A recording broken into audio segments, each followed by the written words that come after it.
Twin টাওয়ারের আদলে বুড়িঘর তৈরিতে ব্যস্ত সপ্তম শ্রেণীর এক ছাত্র।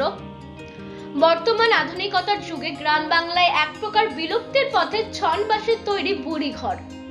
ইট পাথরের ব্যস্ততম শহরে মানুষজন ভুলে গেছে সেই পৌষ মাস বা মকর সংক্রান্তি উপলক্ষে বুড়িঘরের ইতিহাস।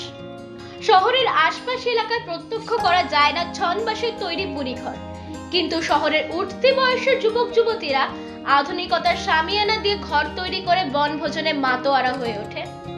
কিন্তু ত্রিপুরা সানমুরা এলাকায় প্রত্যক্ষ করা গেল সপ্তম শ্রেণীর এক ছাত্র বুড়িঘর তৈরি করছে টুইন টাওয়ারের আদলে। তার পাশাপাশি বুড়িঘর তৈরি করতে ব্যস্ত ত্রিপুরার সকল কচিকাচারা। মানব জীবনে এই আনন্দটা হৃদয়কে চাঙ্গা করে তোলে এবং আন্দোলিত করে তোলে। বানাতে গিয়ে আমাদের বাঁশ লাগছে, বন লাগছে, কলা পাতা লেগেছে, এগুলো দিয়ে আমরা বানিয়েছি। কতদিন সময় নিয়ে তোমরা এগুলি বানাচ্ছ? 5-6 দিন ধরে। 5-6 দিন ধরে।